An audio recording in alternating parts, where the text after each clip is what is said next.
a lo que estoy haciendo ahora, neurociencia, y un poco los distintos pasos así muy, muy resumidos, pero también para dar una idea, como decía Félix, ¿no? De las posibilidades que hay y cómo es el proceso este, que a veces es un poco misterioso y a mí me hubiera gustado ver un poco, antes de empezar todo lo de la trayectoria, como los distintos pasos que hay que tomar más, ¿no? Entonces, pues empiezo aquí en Ingeniería de Teleco en Las Palmas, que lo hice de 2000 a 2006. Esta es una foto del día de la graduación. La verdad que no es una foto muy agraciada. Me lo pasó justo Javier Santolaya no hace mucho, que está aquí en la foto, y nos graduamos juntos. Bueno, Javier Santolaya supongo que muchos lo conocen. Yo creo que es uno de los divulgadores eh, más famosos y mejores que hay actualmente de ciencia, ¿no? Eh, y bueno, en general quería comentar, ¿no? Que la Teleco para mí fue una experiencia que recuerdo con mucho cariño y quiero agradecer a todos los profesores de Teleco, ¿no? Desde Félix, Valentín, que fueron como los primeros que nos adoptaron un poco, a muchísimos más que hicieron que esos 5 o 6 años fueran muy buenos. Estuve buscando también fotos de asaderos, que es una de las cosas que también recuerdo con mucho cariño, ¿no? De esos años, y no encontré ninguna, pero me hizo ilusión ver que en la página de Facebook de Teleco actual, de hecho tenía una foto muy parecida a las nuestras, de los asaderos que hacían y que se siguen haciendo, parece ser, y que parece que no han cambiado demasiado, siguen habiendo las mismas chuletas y el mismo señor con la guitarra. Así que me alegró ver eso, ¿no? Quería contar un poco, pues, el proyecto de fin de carrera, ¿no? Que fue un poco lo que me orientó hacia lo que estoy haciendo ahora. Y fue un proyecto que era desarrollar un controlador aéreo automático. Entonces, la idea era para que los aviones fueran controlados de forma automática y evitar, pues, conflictos. Por ejemplo, si hay dos aviones que se iban a chocar y cosas así, implementamos un sistema con una cosa que se llamaba agentes, en el que cada avión era un agente independiente y a través de una especie de inteligencia artificial se detectaban estos conflictos y se evitaban de forma automática. Ese fue uno de los primeros contactos que tuve con inteligencia artificial y que me llamó bastante la atención. Y bueno, el proyecto fue con José Miguel Canino y Luis Gómez y bueno, que les quiero agradecer también muchísimo, que fueron maravillosos como directores de proyectos de fin de carrera y me ayudaron muchísimo y después publicamos y bueno, fue una experiencia también muy buena con ellos. Bueno, aquí se ve el ejemplo, ¿no? De las dos aeronaves, cómo se detectaban los conflictos automáticamente y se separaban y tal. Eh, entonces, contar un poco, cuando acabé el proyecto de fin de carrera, ¿no? Acabé la carrera, como me había gustado lo de la inteligencia artificial y me gustaba estudiar en general, pensé que lo bueno igual sería hacer un doctorado para seguir un poco en investigación y demás, ¿no? Eh, Intenté buscarlo en España. En ese momento, pues eran las becas que se llamaban FPI y FPU, pero la verdad que no encontré nada que fuera de mi campo y tampoco parecía demasiado fácil acceder a ellas. Busqué otros trabajos en España y, bueno, una de las cosas que me ofrecieron fue una consultoría que se llamaba Cemex, de Cementos de México, algo así, como pues consultor, ¿no? De programando y demás, y que de hecho recuerdo que me dijeron, aquí no vas a hacer nada de inteligencia artificial, vas a picar código, me dijeron, ¿no? Y bueno, esa era la verdad que era la ruta que tenía establecida y el trabajo que tenía seguro, me cogieron ahí. Al mismo tiempo había estado mandando solicitudes de doctorado en el Reino Unido para probar. Pero claro, necesitaba una beca porque no podía financiarme yo solo el doctorado. Entonces, mandé como 6 solicitudes al Reino Unido y me aceptaron en 2, pero solo me daban beca en uno, en la ciudad esta que se llama Plymouth, que es una ciudad muy grande al suroeste de Inglaterra. Y entonces, bueno, fue en último momento, recuerdo que ya había aceptado el trabajo de la consultoría y al día siguiente me llegó la oferta de Plymouth, que se les había ido uno de los candidatos, así que con mucha suerte ahí al final entré y me ofrecieron la beca y pues ahí es donde hice el doctorado, ¿no? Que es como la siguiente etapa. Fue un doctorado, al final fue de neurociencia computacional, que es como hacer modelos en el ordenador para intentar entender el cerebro. pero cuando me mudé allí inicialmente, el centro donde lo iba a hacer, y mi intención era hacerlo en inteligencia artificial.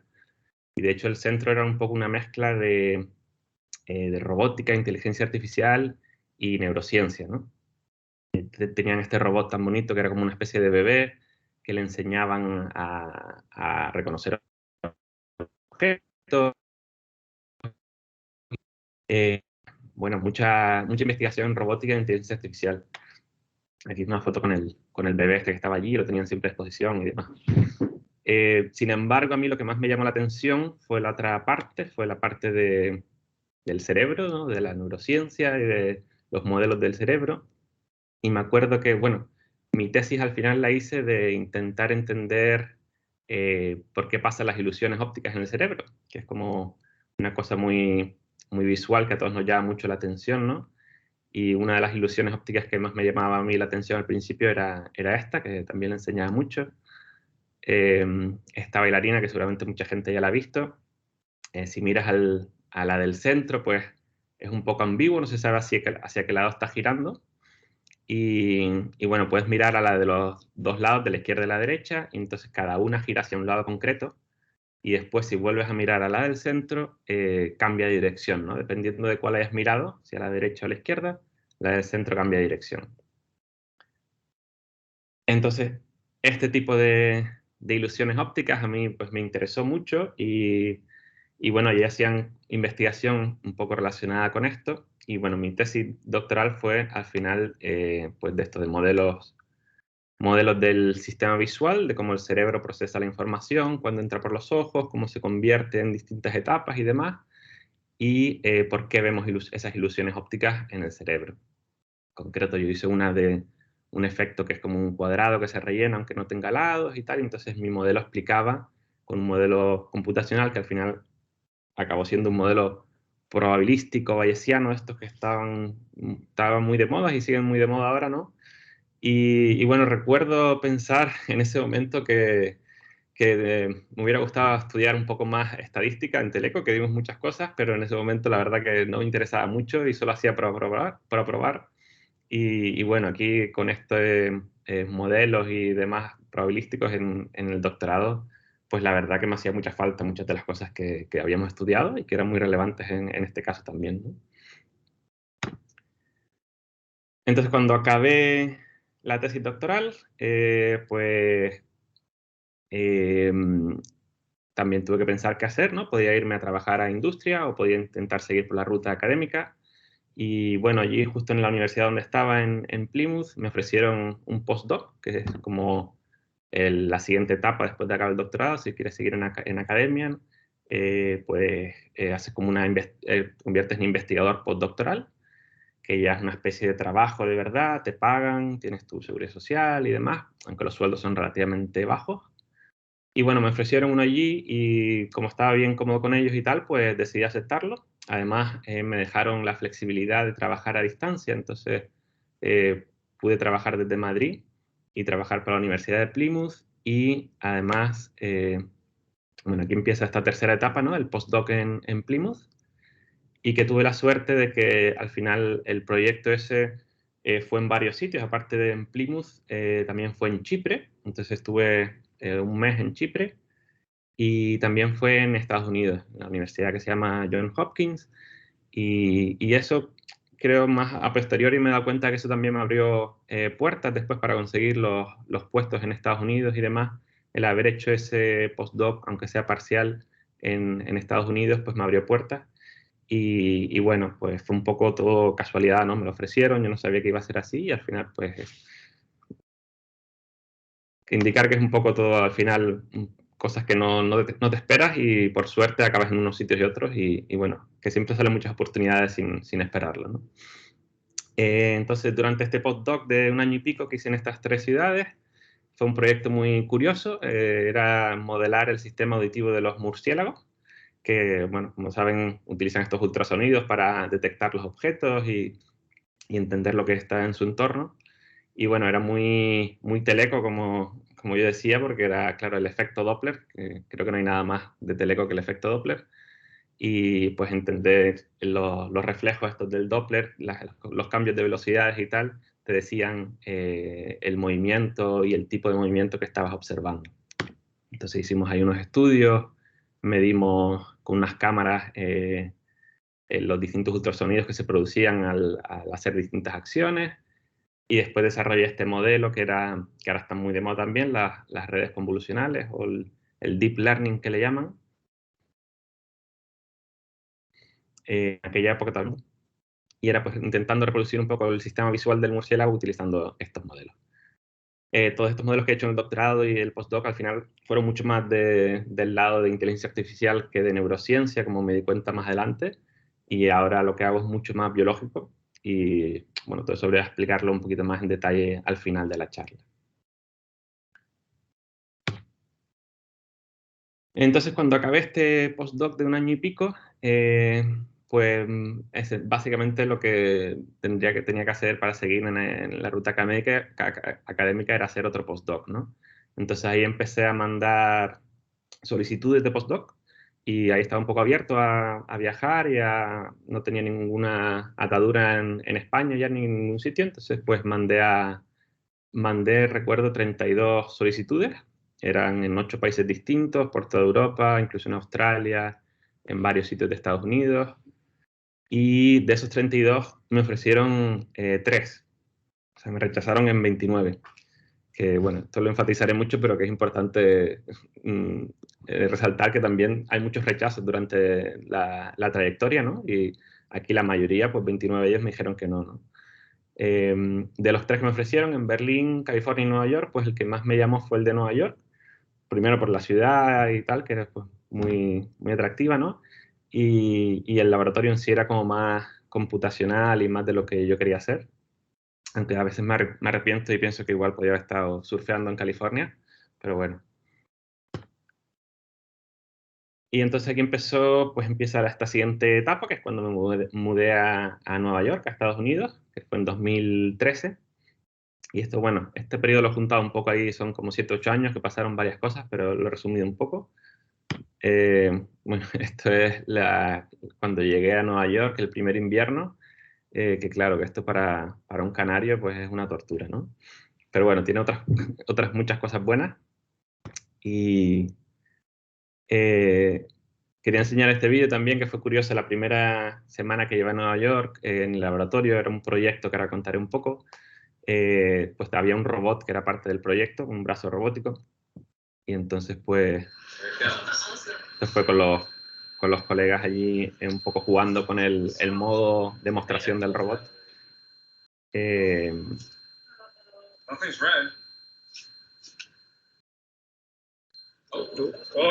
pusimos el guante de boxeo, ¿no? Para jugar un poco.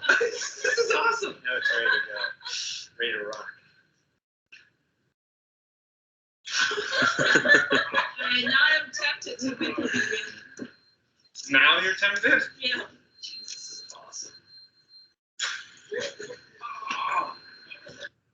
Bueno, eso es un ejemplo, ¿no? De que hay cosas divertidas también en investigación y es muy curioso siempre pues empezar proyectos y aprender a hacer cosas, ¿no? Con estas cacharros.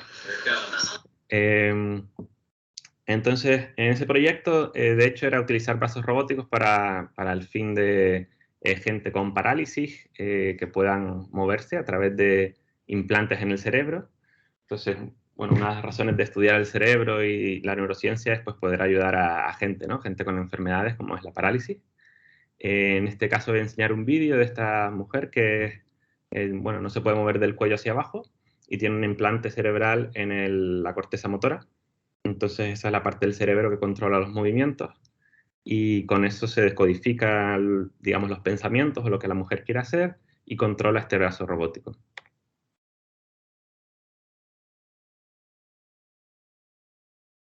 I can move it up and straight down and left and right and diagonally.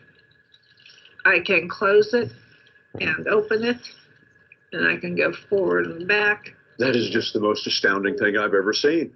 Can we shake hands? Sure. No, really. Yeah. Like, come right over here? Yes, you come over there. Okay. grasp your hand there. There we go. Oh my goodness.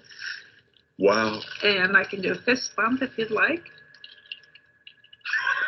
That's amazing. Bueno, entonces lo que se ve ahí, ¿no? Es la mujer tiene bastante control del brazo, e incluso le puede dar la mano y hacer un fist bump de estos. Entonces es bastante impresionante, ¿no? Y motivante lo que se puede hacer entendiendo el cerebro. Y este proyecto en concreto iba de mejorar estos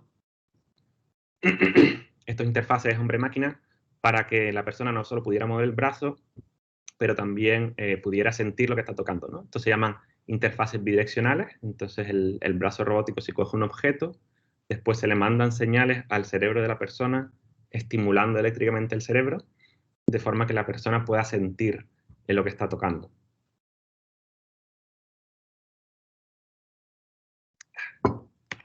Y bueno, la parte que yo hacía era un poco un ejemplo de cómo se podría reemplazar una parte del cerebro que está dañado, poniendo una especie de chip con un modelo que simule esa parte del cerebro, ¿no? Un modelo neuronal de la parte, por ejemplo, motora que está dañado. Y como ese chip con ese modelo, pues podría controlar tanto el brazo robótico, recibir el feedback del brazo robótico y después utilizarse para estimular otras partes del cerebro. Y bueno, hicimos un ejemplo así un poco sencillo al principio, ilustrando el problema. Entonces, tenemos este modelo de neuronas, que es relativamente simple en este momento, ¿no? Tiene 3 capas, una que simula la parte sensorial, otra la parte motora y una capa intermedia. Son neuronas que disparan lo que se llama spikes o potenciales de acción. Y bueno, tenemos también esta red controlaba un brazo virtual con todos los músculos y los huesos. Y al mismo tiempo controlábamos el brazo robótico que simplemente reproducía los movimientos del brazo virtual este. Entonces la idea era que inicialmente esto es como un bebé que no sabe hacer nada, entonces el brazo al principio se movía y hacía como movimientos un poco aleatorios, sin ningún objetivo, y como un bebé que no sabe hacer nada todavía. Entonces después entrenábamos a la red con una cosa que se llama reinforcement learning, como aprendizaje de refuerzo, y lo obligamos como a hacer movimientos exploratorios alrededor del entorno, y entonces modificábamos la sinapsis de las conexiones de esta red de una forma biológica y tal, para que el brazo aprendiera a reconocer el entorno y a conseguir el objetivo, que era llegar a la naranja esta, ¿no? al target. Entonces ahora se ve cómo el brazo está explorando su entorno, se puede mover en 2 dimensiones solo, y en la red neuronal pues se ven unas rayas rojas y verdes que representan la sinapsis y las conexiones, y como las verdes cuando se refuerzan, porque el brazo está haciendo lo que tiene que hacer, se acerca al target, y las rojas son, pues, se decrementa ese de peso porque el brazo va en dirección opuesta. Entonces, esencialmente, después de un tiempo de aprendizaje, pues el brazo, veremos ahora al final, era capaz de, aquí, después del entrenamiento, el brazo era capaz de llegar al objetivo, que era la manzana esta, la naranja. Entonces la red había aprendido a mover un poco el brazo este, que era muy realista y muy complicado de mover porque tenía todos estos músculos detallados y demás. Entonces la idea era que esto se pudiera utilizar después para reemplazar esa parte del cerebro. Agarrar la naranja estaba automatizado simplemente para darle un poco más de espectacularidad, pero eso no lo controlaba la red. A ver.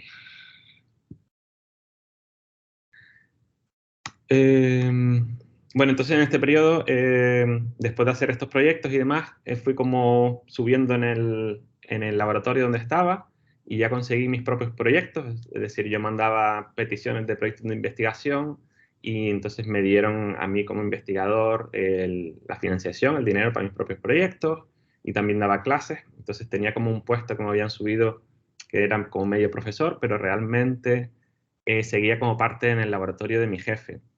Entonces los contratos y mi sueldo dependían de proyectos, no tenían un sueldo fijo, sino que dependían de los proyectos de investigación que yo tuviera y los de mi jefe, que está aquí, se le ve aquí en medio. Y bueno, llevaba ya unos cuantos años así, entonces quería conseguir mi propio puesto de profesor investigador en la universidad, pero de forma independiente, que también me diera un puesto fijo.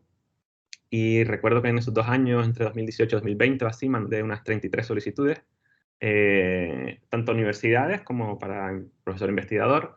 Y pongo aquí al lado oscuro, ¿no? Que es un poco como llamamos de broma a irse a la industria, a compañías como Google, Facebook y demás, que bueno, pues también en ese momento intenté, ¿no? Aunque no fuera exactamente lo que quería, porque yo quería centrarme en neurociencia y demás, pues sí que tienen ahora estas compañías mucho financiación para investigación, entonces hay muchas oportunidades ahí también. Y bueno, pues por ejemplo en Facebook sí que pasé varias fases de las entrevistas y al final, bueno, me catearon en una entrevista técnica bueno, resulta que había que preparársela bastante y tal, no es como hay que estudiar y eso, yo no había estudiado porque tampoco es que me interesara tanto el puesto, ¿no? Pero bueno, que se podía conseguir y también motivar a la gente, ¿no? Que aplique todas estas compañías que tienen mucha investigación ahora y muchos puestos y son muy interesantes. El caso es que, bueno, de todas estas que mandé, no me dieron a ninguna. Entonces, yo solo estaba buscando en Nueva York porque en ese momento me quería quedar. Y en Nueva York, pues hay mucha competencia porque, bueno, quiere venir gente de todo el mundo e incluso del país, ¿no? Dentro del país. Y me comentaban algunos colegas que algunas de estos puestos de profesor y tal, pues recibían hasta más de 800 currículums, que muchos ya están dados, ¿no? A dedo incluso antes de tal. Entonces, bueno, pues era complicado, ¿no? El conseguir un puesto de estos. Pero bueno, tuve mucha suerte y al final, como había conseguido mis propios proyectos y tenía como mi propia financiación, pues me ofrecieron un puesto en mi universidad de profesor investigador fijo, independiente. Esta es la State University of New York, que se ve aquí la foto. Y bueno, pues ahí empecé hace 1 año y medio. Em, También empecé en otro centro que se llama el Nathan Klein, que lo hemos nombrado al principio y tal, que trabajo de forma parcial ahí, estoy pluriempleado. Y bueno, pues al empezar el puesto este nuevo en la universidad, bueno, este es mi laboratorio nuevo, que me dieron mi propio espacio, este es mi estudiante de doctorado. Y bueno, como yo digo, fue un poco divorcio con mi anterior jefe, porque él, claro, no le interesaba mucho que yo me fuera. Y entonces hemos ido ahí separándonos durante este último año y pico. Y ahora, pues sí, estoy bastante independiente de él, que la verdad que me ha dado mucho gusto, porque ya después de 7 años con este hombre que se ha portado muy bien conmigo, pero era un poco estresante ya y agobiante. Así que la verdad que ahora estoy mucho más relajado y disfrutando mucho del puesto. He tenido bastante suerte, de los proyectos que me han dado, me han financiado 8 de ellos, que está muy bien. Me han rechazado 9 también, y siempre es importante decir esto, ¿no? Eh, eh, de los proyectos que se mandan aquí de media, hay como un 15 o un 20% de que te los acepten. Entonces hay mucha competencia también de mucha gente mandando proyectos. Y entonces pues es muy normal, ¿no? Que te rechacen y después de 10 que mandas, pues lo normal es que te den como mucho 2 o 3. Así que esto también hay que normalizarlo, lo del rechazo, ¿no? Que es parte del proceso siempre. Y bueno, tengo pues ahora trabajando en el laboratorio 4 postdocs, un doctorando y varios becarios que están en prácticas y demás, todos cada uno con su proyecto, y es muy interesante, ¿no? Ayudarles y guiarles. Y bueno, y colaboro también con muchos otros laboratorios de todo el mundo, haciendo proyectos muy interesantes. Esta es una de las partes más bonitas, yo creo, que es trabajar con otra gente y aprender de lo que están haciendo por ahí. Y pues muchos son laboratorios experimentales que hacen experimentos pues en humanos, en animales, intentando descifrar cosas del cerebro, y nosotros pues hacemos modelos con ellos. Y bueno, es una parte creo que muy bonita, ¿no? Lo de trabajar con otra gente y aprender. Y bueno, pues ahora esta segunda parte quiero contar un poco más en detalle lo que estoy investigando. Entonces, estas slides estas diapositivas están en inglés, no me ha dado tiempo a traducirlas, pero bueno, yo creo que más o menos todos ya sabemos un poco de inglés. Entonces, nada, la idea es por qué lo de estudiar el cerebro y tal, y una de las principales motivaciones es pues lo de intentar entender los desórdenes cerebrales y las enfermedades cerebrales. Son muy comunes, afectan a 1 de cada 2 personas, pues de Parkinson, epilepsia, esclerosis múltiple, Alzheimer, incluso cosas más cercanas como depresión y ansiedad, son todo ¿no? enfermedades del cerebro. Entonces, también quiero explicar un poco por qué es tan complicado lo de entender el cerebro, ¿no? Porque es una de las áreas que todavía hay muchas opciones y que muchas de las enfermedades no tienen un tratamiento demasiado bueno todavía, entonces hay mucho potencial. Y, a ver, pues en este vídeo se ve un poco esa complejidad del cerebro. Aquí estamos viendo un cerebro humano cortado lateralmente, y lo que se ve aquí es un poco lo que se conoce como la materia gris, que oímos mucho, y la materia blanca. Entonces, la materia gris es esta parte un poco más oscurita que está por los bordes, y esos son los cuerpos de las neuronas, el soma de la neurona que se llama, y donde están básicamente todas las neuronas por los bordecitos.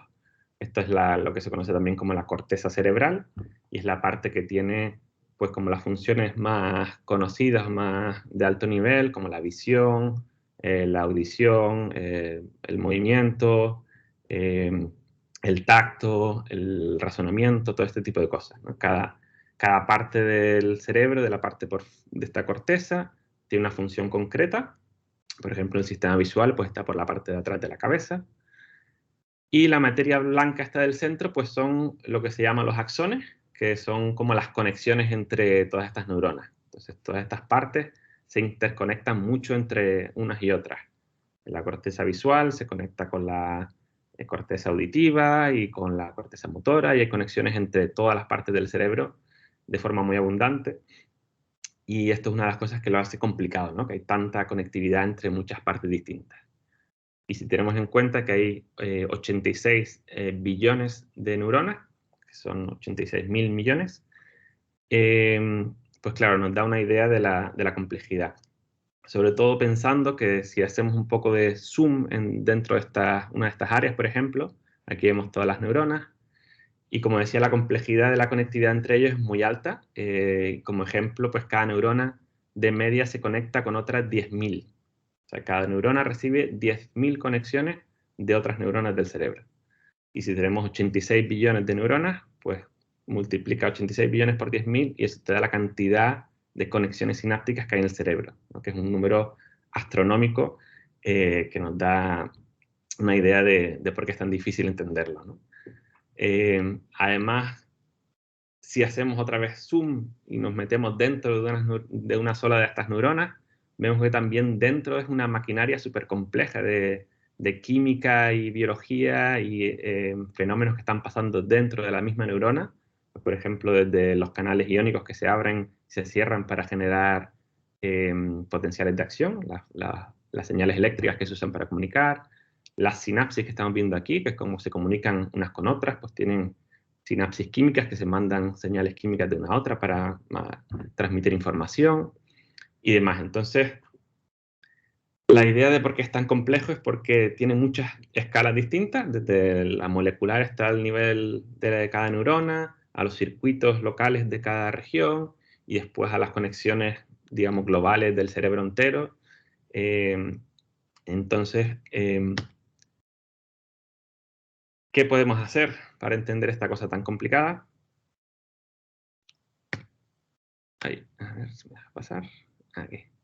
Pues tenemos mucha suerte porque en los últimos años la verdad que la investigación en neurociencia ha avanzado muchísimo y tenemos datos experimentales con una resolución impresionante de muchas partes del cerebro y de muchos fenómenos distintos, ¿no? Entonces, por ejemplo, aquí estamos viendo unos datos que salieron no hace mucho del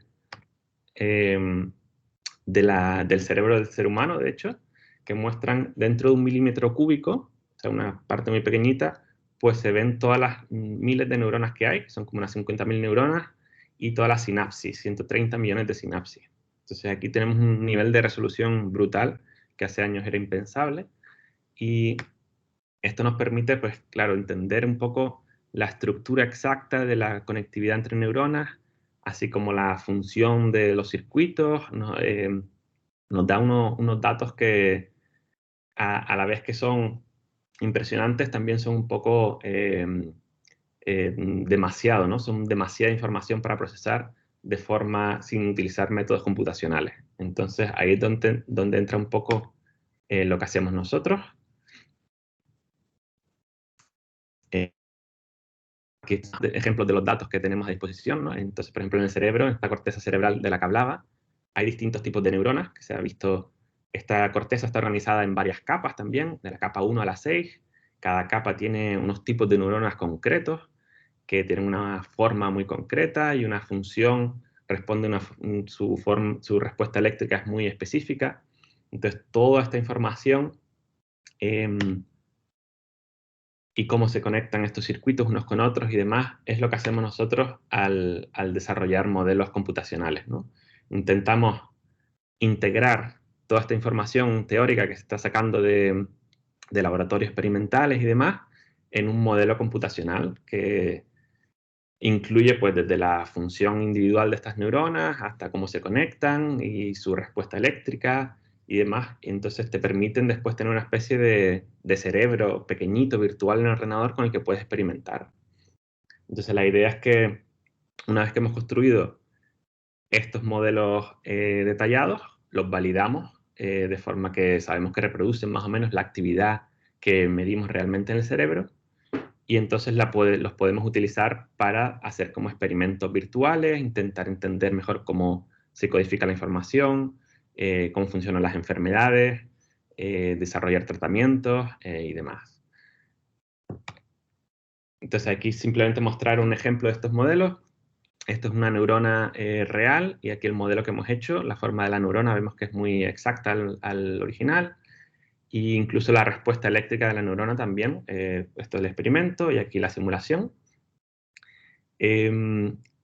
Para construir uno de estos modelos utilizamos superordenadores de estos que los generan, los tunean de forma automática durante meses, y cambiamos lo que se llama los canales iónicos de la neurona para reproducir estas señales eléctricas.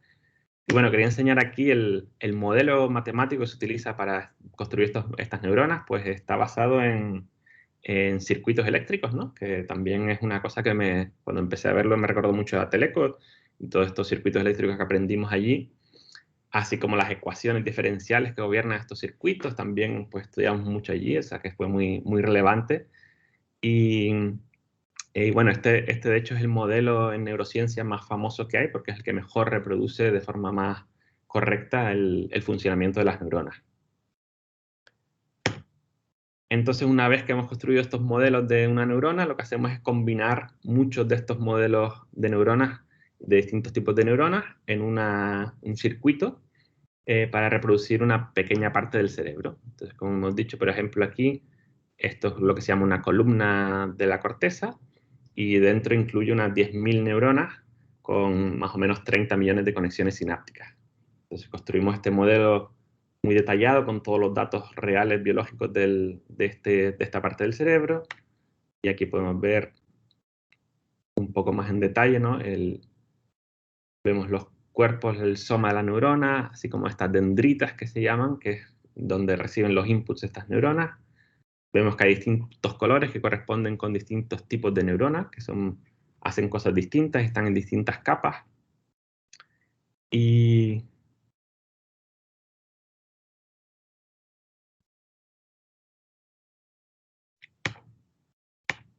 Y bueno, pues una vez tenemos estos modelos, voy a enseñar un poco lo que se puede hacer con ellos. Bueno, comentar que, claro, estos modelos son tan detallados que cada neurona en sí requiere resolver estas ecuaciones diferenciales cada milisegundo, cientos de ecuaciones para saber los voltajes y las corrientes de la neurona en cada punto. Y entonces, simular un segundo de este circuito requiere más o menos 100 procesadores durante 3 horas. Entonces, claro, como necesitamos simular muchos segundos y hacer muchas pruebas y demás, necesitamos muchos procesadores durante muchas horas y por eso necesitamos superordenadores. Teníamos algunos en la universidad, pero eran solo 500 procesadores, se quedó bastante corto muy rápido. Después usamos otros que daban en las agencias de investigación y al final pues usamos el Google Cloud que nos permite utilizar hasta 50.000 o incluso 100.000 procesadores al mismo tiempo para correr estas simulaciones que son tan costosas. Y bueno, tenemos becas y tal que nos proporcionan los recursos en Google Cloud y otros parecidos. Y bueno, aquí brevemente simplemente demostrar un poco lo que se puede hacer con estos modelos. Son ejemplos de resultados.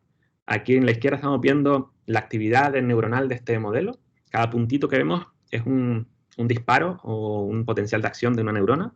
Entonces en el eje Y son las 10.000 neuronas y en el eje X es el tiempo. Entonces vemos cómo la actividad va cambiando con el tiempo. Y lo que hacemos es validar todos estos datos con datos experimentales, ¿no? Para ver que el modelo realmente está haciendo, disparando al mismo ritmo que en el cerebro real, en los distintos tipos de células, ¿no? Y bueno, trabajamos como por ejemplo con gente que hace experimentos en ratones y que ve cómo cambian estos circuitos y estas señales del cerebro cuando el ratón pues, está quieto o está caminando. Y reproducimos estas cosas en el cerebro, la actividad del cerebro cuando el ratón está quieto o cuando está caminando. Y estos modelos pues, nos dan muchos detalles, ¿no? De cómo funcionan estos circuitos y qué hay que hacer para manipularlos, si hay enfermedades y demás. Y en concreto, bueno, después de validar los modelos, como ya comentaba, que es muy importante siempre, ¿no? Con datos experimentales, y aquí un poco más de estadística que también aprendimos en Teleco. Pues eso se puede utilizar para entender enfermedades. Esto es un ratón que le han cortado una de las conexiones que simula unos efectos del Parkinson. Entonces el ratón pues ya no puede caminar correctamente y a través del modelo pues entendemos un poco más cómo estos circuitos afectan a las neuronas y que hacemos una conexión directamente entre el nivel de la célula de la neurona y los componentes químicos y el circuito cerebral y por qué eso afecta al movimiento del ratón. También nos da ideas para, por ejemplo, buscar tratamientos para estas enfermedades. Y bueno, muy brevemente decir que, claro, estos modelos nos permiten simular todo tipo de medidas que se miden en el cerebro. Cuando insertas electrodos, pues puedes medir señales eléctricas en distintas capas. Entonces, esto es el experimento y cómo lo reproducimos en el modelo. También las oscilaciones del cerebro, que son muy, muy comunes y se oye mucho, ¿no? También los modelos, esto aquí en la derecha es el modelo reproduciendo este tipo de oscilaciones. Que también, por supuesto, esto procesamiento de señal de Teleco, pues vino muy útil para entender todas estas cosas. Y podemos incluso reproducir lo que se llama los electroencefalogramas, que son estos electrodos que se ponen en la parte externa de la cabeza y miden unas señales eléctricas que llegan a la cabeza por fuera. Y también nuestros modelos lo simulan y nos permiten entender de dónde salen estas señales. E incluso lo último que estamos haciendo es también intentar entender las resonancias magnéticas. Resonancias magnéticas funcionales se llaman, que es pues la actividad de la sangre en el cerebro y cómo cambia con el tiempo, pues también la podemos reproducir con estos modelos. Bueno, y finalmente quería... Uy, se me ha ido. Ahí. Mencionar simplemente que tenemos una herramienta que también la desarrollamos en el laboratorio, que se llama NetPine, que se utiliza para desarrollar todos estos modelos y la idea es que facilita el desarrollo, construir estos modelos tan complicados y tal. Lo hemos desarrollado un poco para gente que no es experta en programación y que puedan construir estos modelos del cerebro, tanto a través de una interfaz gráfica como un lenguaje de programación más simple que hemos desarrollado. Y se está utilizando ya en muchos laboratorios en todo el mundo. Y bueno, hay muchos modelos que se han desarrollado utilizando nuestra herramienta. Tiene una interfaz gráfica que estamos viendo aquí, así que y tenemos muchos tutoriales y demás, así que si cualquiera está interesado puede probar y jugar un poco con esto, que es todo completamente gratis. Aquí está la página web. Y bueno, para finalizar, simplemente quería animar un poco a la investigación en general. decir, por un lado, que bueno, los estudiantes de Teleco creo que salen muy preparados, y en España en concreto creo que la preparación universitaria en España es muy alta comparada con otros países. Así que los españoles en general se ven por todo el mundo porque sí que es verdad que tienen eso, una preparación muy buena. Y Teleco en concreto creo que es verdad que proporciona la opción de irse a muchos campos diversos, ¿no? Tienes por un lado la electrónica, la programación que se utiliza en todo, el procesamiento de señales, bueno, que es un campo una preparación muy diversa que te permite trabajar en muchos campos distintos, ¿no? Y como digo aquí, las asignaturas de Teleco, que en el momento me parecían que no iban a servir algunas para mucho, y al final me he dado cuenta que tenía que haber estudiado un poco más y que igual no tenía que haber copiado en álgebra lineal y haber estudiado un poco más. Y bueno, en general que hay muchas oportunidades, ¿no? Como ya he estado explicando un poco, pues aunque te rechacen en muchos sitios, sigue habiendo muchas otras oportunidades, entonces siempre hay que seguir intentando si quieres conseguir algún puesto en concreto o algún tipo de investigación que te interesa. Mandar muchos currículums y sobre todo también preguntar, aunque no haya a lo mejor un puesto abierto, siempre es bueno contactar a la persona. Y un ejemplo rápido de un estudiante que tengo ahora mismo que está buscando doctorados en Europa y me dijo que no encontraba nada en neurociencia computacional. Y entonces le escribí a 2 o 3 profesores que conozco pues, en Inglaterra, en Suiza y en Italia.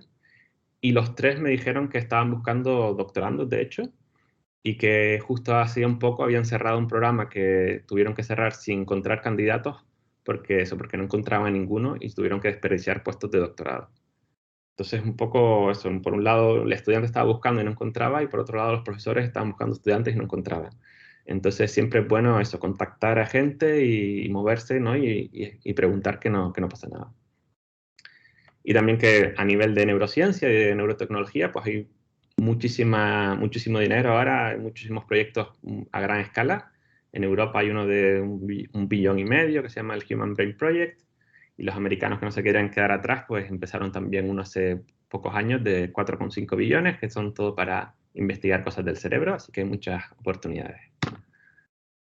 Y finalmente, lo de la formación esta complementaria, ¿no? Que me parece una cosa que ha empezado hace no hace demasiados años y que hay muchísimos cursos online gratis, como en Coursera, edX y varias plataformas de estas, que son cursos de un nivel espectacular, que lo dan los mejores profesores del mundo, de las mejores universidades, y son de cualquier tema que se te ocurra, hay cursos, los puedes hacer a tu ritmo y ya los puedes poner en el currículum y la gente los valora mucho. Y eso son completamente gratis y de muy buen nivel. Entonces yo animo también a la gente a formarse en temas específicos que le interese a través de estos cursos. Y bueno, muchísimas gracias otra vez por escucharme, por invitarme a esta charla. Y bueno, si tienen cualquier pregunta, pues estoy a su disposición. También si después de la charla me quieren contactar, por favor no duden en mandarme un email. Bueno, muchísimas gracias, Salvador, por la conferencia, por un poco el detalle de tu experiencia y haciendo hincapié, yo creo que un aspecto vital que nos da un poco los años, y es el valorar los fracasos, porque al fin y al cabo no dejan de ser aspectos que nos enseñan a hacer mejor la siguiente vez, con lo cual siempre hay que ver el lado positivo de las cosas y en ese sentido, pues personalmente valoro que se haya hecho hincapié en esa cuestión. Voy en primer lugar, a detener la grabación, porque desde que lo comentaste es un aspecto que normalmente dejamos a discreción de los ponentes y a la confidencialidad que pueda en algunos casos ser aplicable para lo que nos puedan exponer en la presentación. Pero como vamos a entrar en el turno de preguntas y afecta a otras personas, pues en este momento detengo la grabación.